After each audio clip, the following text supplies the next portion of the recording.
greatest fights of all time, in every fight that's ever happened.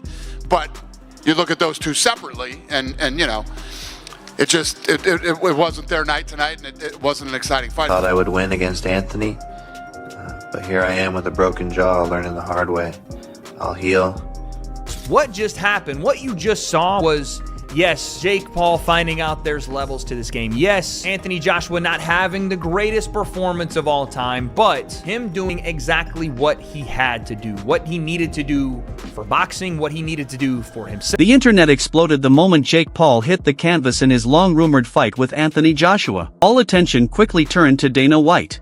The UFC president, who has long dismissed Paul as a manufactured boxer, didn't need to say much. His reaction, from a knowing smirk to blunt comments, said it all. Many felt White was proven right as real heavyweight power crashed into YouTube hype. Jake Paul's confidence was turned into a harsh lesson, watched by millions around the world. That calf kick, you know, the whole first round, he couldn't have had a better first round, and then he got caught.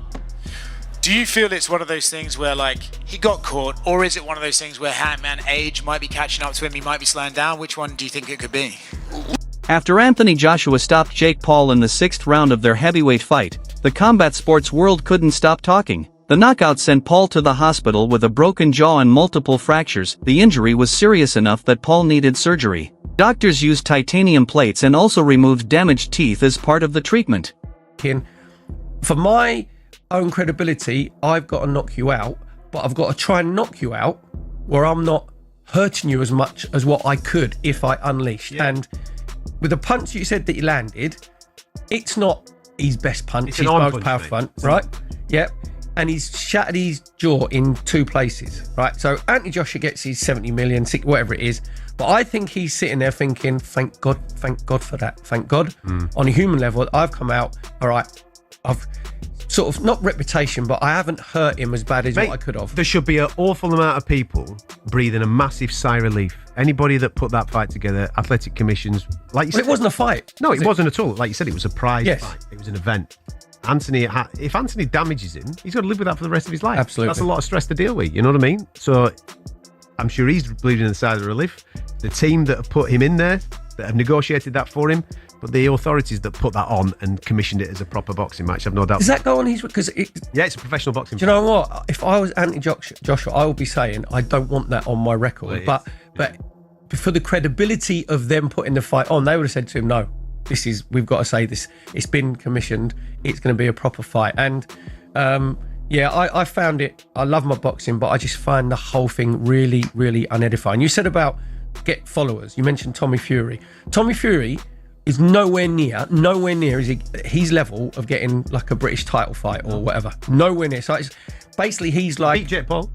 Right, oh yeah, sorry, yeah, beat Jake Paul. But so but what I'm saying is that's 100. I stand by that, and I think Tommy would admit that. You know what I mean? To become a British champion is a very prestigious thing to do, and I think he would struggle to do that. But I think when I was reading, he got 5.6 or... Scans and X-rays later confirmed that Jake's jaw was broken in 2 places, a serious injury often called a double fracture. After the fight, Paul drove himself to the hospital, where doctors confirmed the damage recovery was expected to take about 4 to 6 weeks. Jake shared images of his scans on social media, confirmed the fractures, and thanked fans for their support.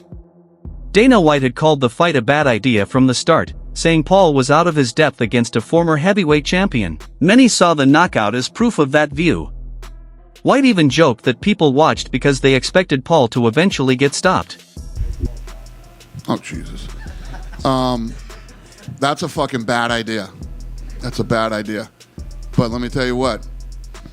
A lot of people watch that one. Will you watch it? Sure. You know what everybody's tuning in for on that one. I think everybody's going to get... Some analysts now describe the whole build-up as a Tom and Jerry situation, saying the ending was obvious from the start. Jake Paul played the loud and flashy role, while Anthony Joshua stayed calm, quiet, and patient. When the fight began, the joke ended quickly. Joshua's power, timing, and ring intelligence overwhelmed Paul. The knockout surprised casual fans, but not serious boxing analysts. Oh man, great performance by Jake, brother. Come on, bro. He's a fucking legend for that. He has such big balls getting in the ring with that guy, dude. Josh was a monster. He stayed in it the whole time, and I'm really proud of Jake, dude. All my respect to him, bro. Whatever outcome. I mean, dude, he went 6.5 rounds with Anthony Joshua, one of the best in the world. So I got nothing but respect. And got up like 2 times?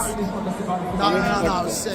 Talk about that. I mean, there's been other heavyweights that have felt that right hand who haven't got up. Nagano, so many people, bro. The overhand right. Jake's got a tough chin, dude. I think he does whatever he wants after this. He just has such big balls, dude.